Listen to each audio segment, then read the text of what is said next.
আয়ারল্যান্ডের বিপক্ষে দ্বিতীয় টেস্টের পঞ্চম দিনে বাংলাদেশের সামনে কাজ ছিল সহজ, শেষ 4 উইকেট তুলে নেওয়া। কিন্তু কার্টিস ক্যাম্পারের ধৈর্যশীল ব্যাটিং সেই কাজকে কঠিন করে তোলে। হাতে কম ব্যাটসম্যান থাকলেও তিনি জর্ডান নেইল ও গ্যাভিন হোয়ের সঙ্গে দুটি গুরুত্বপূর্ণ জুটি করে ম্যাচটিকে দীর্ঘায়িত করেন প্রায় 4 ঘন্টা। অষ্টম উইকেটে নেইলের সঙ্গে 85 বলে 48 এবং নবম উইকেটে হোয়ের সঙ্গে 191 বলে 54 রান যোগ করে ক্যাম্পার বাংলাদেশকে চাপে ফেলে রাখেন। প্রতিটি বলে মনোযোগ, প্রতিটি অবস্থায় ধৈর্য দেখিয়ে তিনি দেখান টেস্ট ক্রিকেটে মনস্তাত্ত্বিক লড়াই কতটা গুরুত্বপূর্ণ। অবশেষে অষ্টম উইকেট ভাঙতে ম্যাচ শেষ হতে আর মাত্র একটি বল লাগে। বাংলাদেশ জিতে যায় 217 রানে।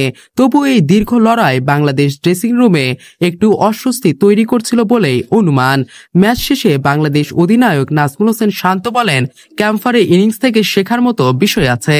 তার ভাষায়, যেভাবে সে এতগুলো বল ফেস করেছে এটাই দেখায় ব্যাটিংয়ের ডেডিকেশন কতটা জরুরি। শান্ত মনে করিয়ে দেন, বাংলাদেশও অতীতে এমন পরিস্থিতিতে ঠান্ডা মাথায় খেলেছে এবং ভবিষ্যতেও এমন ব্যাটিং করার সক্ষমতা দলের আছে। শান্ত বলেন, মিরপুরের উইকেট ছিল যথেষ্ট ভালো, সাথে আয়ারল্যান্ডের ব্যাটসম্যানদের কৃতিত্ব স্বীকার করেন তিনি। এটাই টেস্ট ক্রিকেটের সৌন্দর্য। ছোট বা বড় দল নেই, যে ভালো খেলবে সেই চ্যালেঞ্জ দেবে, মন্তব্য তার। বাংলাদেশি বোলারদের ধৈর্যকেও প্রশংসা করেন শান্ত। তিনি মনে করেন, পরিকল্পনা ধরে রেখে লম্বা স্পেলে বোলিং করায় দলকে শেষ পর্যন্ত সাফল্য এনে দিয়েছে।